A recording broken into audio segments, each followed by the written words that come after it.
నమస్కారం. It's UTV ప్రేక్షకులకు స్వాగతం. నేను మీ డాక్టర్ శృతి. సెప్టెంబర్ మాస ఫలితాలు ప్రత్యేక కార్యక్రమానికి సాదర స్వాగతం.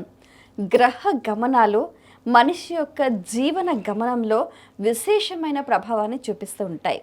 కొన్ని గ్రహాలు అనుకూలంగా ఉంటాయి, కొన్ని గ్రహాలు ప్రతికూలంగా ఉంటాయి. అయితే ఈ సెప్టెంబర్ మాసంలో ద్వాదశ రాశుల ఫలితాలు ఏ విధంగా ఉన్నాయో మనందరికీ కూడా తెలియచేయడానికి ప్రముఖులు మనతో పాటు ఉన్నారు. ఎన్నో దశాబ్దాలుగా అమ్మవారి ఉపాసన చేయటమే కాకుండా అమ్మవారి శక్తితోటి ఎంతోమంది సమస్యలకు చక్కని పరిష్కార మార్గాల్ని చూపటమే కాకుండా జ్యోతిష శాస్త్రపరంగా వాస్తు శాస్త్రపరంగా కూడా ఎంతోమందికి చక్కని సలహాలు సూచనలు అందిస్తూ మరెంతోమందికి కూడా మార్గదర్శకులుగా నిలవటమే కాకుండా తనకున్న పరిజ్ఞానాన్ని దేశ విదేశాల్లో అందరికీ అందిస్తున్నారు. మీ అందరికీ బాగా సుపరిచితులైన బ్రహ్మశ్రీ నానాజీ పట్నాయక్ గారు. వారితో మాట్లాడి మరిన్ని విషయాలు వారి మాటలు తెలుసుకుందాం. ఈనాటి కార్యక్రమం ప్రారంభిద్దాం. నమస్కారం గురుగారు. శ్రీమాత్రే నమః. కర్కాటక రాశి వీరికి సంబంధించి నూతన వస్తువులు కొనుగోలు కానీ నూతన వ్యాపారాలు కానీ ఏమైనా కలిసి వచ్చే సూచనలు ఉన్నాయండి? కర్కాటకం వారికి గనక చూసుకుంటే అమ్మ, ఇప్పుడు ప్రస్తుతం గోచారం గ్రహాలు కనుక చూసుకుంటే లగ్నంలో చక్కగా ఉచ్చస్థానంలో ఉండే గురువు ఉన్నాడు. ఆయన పర్టికులర్గా ఈ కుజుడు ఎప్పుడైతే వచ్చి కలుస్తున్నాడో 19వ తేదీ నుంచి అనుకూలత ఇస్తాడు. అక్కడి నుంచి అంటే అనుకూలత అంటే ఉద్యోగం విషయంలో అనుకూలతలు ఇస్తాడు. కొంచెం స్ట్రెస్ కూడా ఉంటుంది. 2లో రవి కేతువు కలిసి ఉన్నారు అండ్ బుధుడు కూడా కలిసి ఉన్నాడు. ఆ బుధుడు 7వ తేదీ నుంచి 3లోకి మారిపోతున్నాడు. 17వ తేదీ నుంచి రవి 3వ స్థానంలోకి మారుతున్నాడు. అదేవిధంగా చతుర్థ భావంలోకి కూడా శుక్రుడు మారుతున్నాడు. ఈ లగ్నానికి పూర్వజన్మ కర్మకారక ప్లానెట్ అష్టమ రాహువు భాగ్యంలో వక్రించిన శని. మరి ఈ యొక్క గ్రహస్థితిని అనుసరించి ఎలా ఉండబోతుంది, ఏ దేవత ఆరాధన చేయాలి, ఎటువంటి విషయాల పట్ల జాగ్రత్తగా ఉండాలి అనేటువంటివి గనక గమనించుకున్నట్లయితే ఈ యొక్క విషయాలు చెప్తుంది నేనైనప్పటికీ చెప్పిస్తుంది సాక్షాత్ లలితా అమ్మవారిగా భావిస్తూ ఆ లలితాంబిక అమ్మవారి యొక్క అనుగ్రహం మీకు పరిపూర్ణంగా కలగాలని మనస్ఫూర్తిగా కోరుకుంటూ ఇక్కడ చూసుకుంటే కనుక ఎప్పుడైతే ఈ కాంబినేషన్ ఉందో అంటే రాశిలో గురువు ఉన్నాడో చాలా మంచిది, అందులో ఎటువంటి సందేహం లేదు. కాకపోతే వీళ్ళకి ఫైనాన్షియల్గా ఏదైనా గతంలో రావాల్సిన గవర్నమెంట్ రిలేటెడ్ సంబంధించిన కొంచెం ముందుకు కదులుతాయి. కాకపోతే ఏంటంటే కొంచెం కుటుంబ సభ్యులతో కానీ మెడికల్లో రంగాల్లో ఉండే పీపుల్తో కానీ తండ్రి తరపు బంధువర్గంతో కానీ కొంచెం చిన్న ఈగో క్లాషెస్ వస్తాయి. అది కొద్దిగా చూసుకోవాలి. అయితే వీళ్ళకి కొంచెం ప్రాపర్టీ కొనుగోలు చేయడానికి అనుకూలంగా ఉంది ఈ నెల 3వ తేదీ నుంచి నెల ఆఖరి వరకు కూడా. అండ్ ఇంకొక విషయం ఏంటంటే పిహెచ్డీస్ చేసేవారికి చాలా బాగుంది. ఉద్యోగం కోసం ఉన్న ప్రాంతంలో కాకుండా వేరే ప్రాంతానికి వెళ్ళడం ద్వారా చాలా అనుకూలంగా ఉంటుంది చెప్పాలంటే. ఇది ప్రధానంగా చూసుకోవాలి. ఉద్యోగం అయితే లైఫ్లో ఎదుగుదల అయితే స్లోగా ఉంది అని చూపిస్తుంది. ఎందుకంటే దశమాధిపతి కుజుడు, పంచమ దశమాధిపతి కుజుడు ఆయన వ్యయంలో ఉంటూ రాశిలోకి వస్తున్నాడుగా.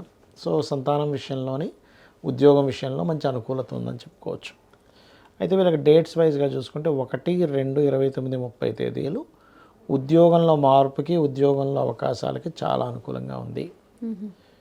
3, 4 తేదీలు కొంచెం క్రియేటివ్ ఫీల్డ్లో ఉండే వారికి అనుకూలంగా ఉంటుంది. సంతానం కోసం చేసే ప్రయత్నాలు కూడా అనుకూలంగా ఉంటుంది. అయితే వీళ్ళకి కొంచెం ఈ 5, 6 తేదీలు మాత్రం ఎట్టి పరిస్థితుల్లో కూడా కొంచెం అంటే ఇన్వెస్ట్మెంట్స్కి మంచిదే, కానీ కొంచెం ఇన్వెస్ట్మెంట్స్ వల్లే కొంత స్ట్రెస్ అవుతూ ఉంటారు. 7, 8, 9 తేదీలు చెప్పాలంటే వీరికి గజకేసరి యోగం అనేది రాశిలో ఏర్పడుతుంది. కాబట్టి ఈ తేదీల్లో కొంచెం ఆశాజనకంగా అమ్మాయి నేను ఇచ్చేయగలను ఒక కాన్ఫిడెన్స్ అనుకోండి, పికిల్డ్ మైండ్ నుంచి కొంచెం ఫ్రెష్ మైండ్ అనేటువంటిది రావడం జరుగుతూ ఉంటుంది.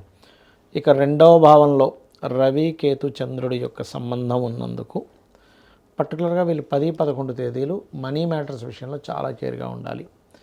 వీళ్ళు ఎప్పటి నుంచైనా ప్రాపర్టీ కొనుక్కుందాం అనుకునేటువంటి వారికి 14, 15 తేదీలు చాలా అనుకూలంగా ఉంది. 16, 17 తేదీలు ఎటువంటి నిర్ణయాలు తీసుకోవద్దు. ఓకే. ఇక వీళ్ళు వాటర్ ప్లేసెస్కి వెళ్ళినప్పుడు జలగండాలు అనేటువంటి టైం అనేది వీళ్ళకి ఒకటి నడుస్తుంది. అది 24, 25 తేదీలు జాగ్రత్తగా ఉండరు. వాటర్ ప్లేసెస్ బోట్లో వెళ్ళేటువంటి విషయాల్లో. అండ్ వీళ్ళకి మరలా ఒకసారి సంతానం విషయంలో అనుకూలత అనేటువంటిది 26, 27, 28 తేదీలు చూపిస్తుంది. ఇక వీళ్ళు ఎక్కువగా సుబ్రహ్మణ్యేశ్వర స్వామి ఆరాధన, దత్తాత్రేయుడి యొక్క ఆరాధన ఎంత చేసుకుంటూ ఉంటే అంత బాగుంటుంది. సో ఈ కర్కాటక రాశి వారు ఏ పదార్థాలు దానం చేసుకోవాలంటారు? మినుములు నువ్వులు దానం ఇస్తే మంచిదమ్మా వీరికి. ఓవరాల్గా చూసుకుంటే ద్వాదశ రాశుల ఫలితాలు చాలా చక్కగా, అంటే ఈ సెప్టెంబర్ మాసంలో 5 గ్రహాలు మారటం వల్ల విశేషంగా ప్రతి ఒక్క రాశికి ఏదో రకమైన లాభం ఉంది, జాగ్రత్త ఉంది, జాగ్రత్తలు ఉన్నాయి, లాభాలు ఉన్నాయి. ఓవరాల్గా చూసుకుంటే ఈ మాసంలో ద్వాదశ రాశుల వారు ముఖ్యంగా ఆరాధించాల్సింది, అలాగే చేసుకోవాల్సిన పరిహార మార్గాలు మీ ద్వారా. అంటే ఒకటమ్మా, ఏ రాశుల ఒక్కొక్క రాశుల వరకు ఒక్కొక్కటి ఉంది సపరేట్గా. బట్ అందరూ చేసుకోవాలి, వాళ్ళకి జాతకం తెలియదు, ఏమీ తెలియదు అనుకునేటువంటి వారు చండీ చేసుకుంటే మంచిది, దుర్గా అష్టోత్తరం చేసుకుంటే మంచిది, ఇవి చేసుకోవాలి. అదే మీరు అన్నట్టుగా ఇప్పుడు రాసులు నక్షత్రాలు తెలిసిన వాళ్ళైతే ఇవి పాటిస్తారు.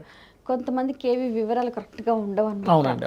సో అలాంటి వాళ్ళు ఇప్పుడు దుర్గా ఒకటి ఆరాధన చేసుకుంటారు, దుర్గా చండీ చేసుకోవడం, దుర్గా నామం చేసుకోవడం, రెగ్యులర్గా ఆలయాలకు వెళ్ళడం. ఇప్పుడు కొంతమంది చూడండి, వాళ్ళకి జాతకాలు ఏం తెలియవు. అలాంటి వాళ్ళు ఏంటంటే కనీసం ఉన్న వాస్తు అయినా సరే సరైన వాస్తు ఇంట్లో ఉంటే, అది ఎందుకంటే జాతకం బట్టి ఓన్లీ పేరు బట్టి డైరెక్షన్ వస్తుంది, జాతకం అక్కర్లేదు అక్కడ. అవును.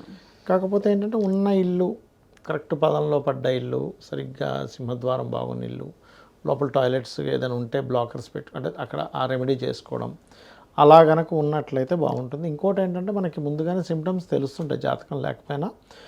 మన లైఫ్లో జరిగే సంఘటనలను ఆధారంగా చేసుకుని, స్వప్నంలో వచ్చే సంఘటనలను ఆధారంగా చేసుకొని మనం కొంచెం క్షేత్రాలకు వెళ్ళడం, ఆలయానికి వెళ్ళడం చేస్తూ ఉంటే, లేదా లలిత చదువుకోవడం రెగ్యులర్గా చేస్తూ ఉంటే ఖచ్చితంగా బాగుంటుంది. ద్వాదశ రాశుల వారు ముఖ్యంగా ఈ సెప్టెంబర్ మాసంలో గ్రహస్థితికి తగ్గట్టుగా ఏ దైవాన్ని ఆరాధించాలి, ఏ విధానం చేసుకోవాలి, సాధనా మార్గం ఏది అవలంబించాలి అంటే, ఇప్పుడు కొన్ని తెలిసిన వారైతేనేమో జాగ్రత్తలు తీసుకుంటారు.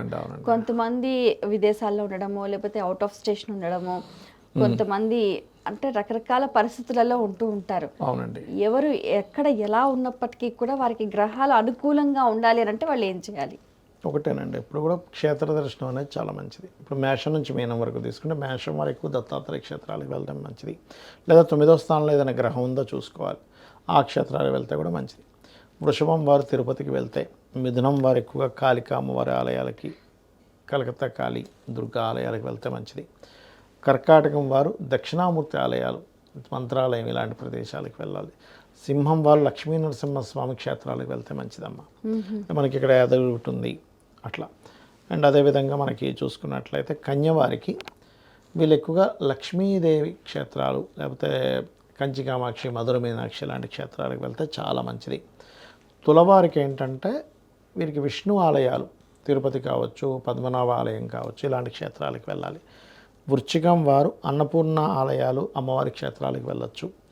ధనస్సు వారు సూర్య ఆలయాలకు వెళ్ళాలి. ఇప్పుడు ప్రస్తుతం ధనస్సు నుంచి 9వ స్థానంలో కేతు ఉన్నాడు కాబట్టి గణపతి క్షేత్రాలకు వెళ్తే కూడా చాలా మంచిది. ఇక మకరం వారికి కనుక చూసుకుంటే, ఇక్కడ పర్టికులర్గా 9వ భావంలో బుధగ్రహం అంటే బుధుడు అవుతున్నాడు కాబట్టి వీరు కూడా విష్ణు ఆలయాలు, తిరుపతికి వెళ్తే చాలా మంచిది. కుంభం వారు అమ్మవారి క్షేత్రాలు, మీనం వారికి సుబ్రహ్మణ్యేశ్వర స్వామి క్షేత్రాలకు వెళ్తే చాలా మంచిది. అక్కడికి వెళ్ళి కనీసం ఒక 3 రోజులు 3 రాత్రులు నిద్ర చేస్తే చాలా మంచిది చెప్పాలంటే వీరికి. అక్కడ ముఖ్యంగా ఏంటంటే అక్కడ ఉన్నంతసేపు కూడా దైవనామస్మరణ చేస్తూ ఉన్నట్లయితే వాళ్ళ జాతచక్రం తెలిసినా తెలియకపోయినా ఎలాగున్నా ఆ క్షేత్ర బలం వల్ల వాళ్ళకు కొంత బలం అనేటువంటిది రావటం జరుగుతుంది. చాలా సంతోషం అండి.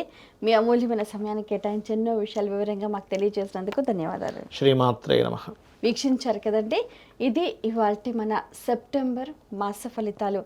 గురువుగారు చెప్పినట్టుగా ద్వాదశ రాశుల వారు ఆ రకమైన పరిహారాలని చేసుకుంటూ, పదార్థాలు దానం చేసుకుంటూ, దైవ దర్శనం చేసుకొని చక్కటి గ్రహ అనుకూలతను పొంది విజయాలు సాధిస్తారని మనస్ఫూర్తిగా ఆకాంక్షిస్తూ మరో కార్యక్రమంలో మళ్ళీ కలుసుకుందాం. అంతవరకు సెలవు. నమస్కారం.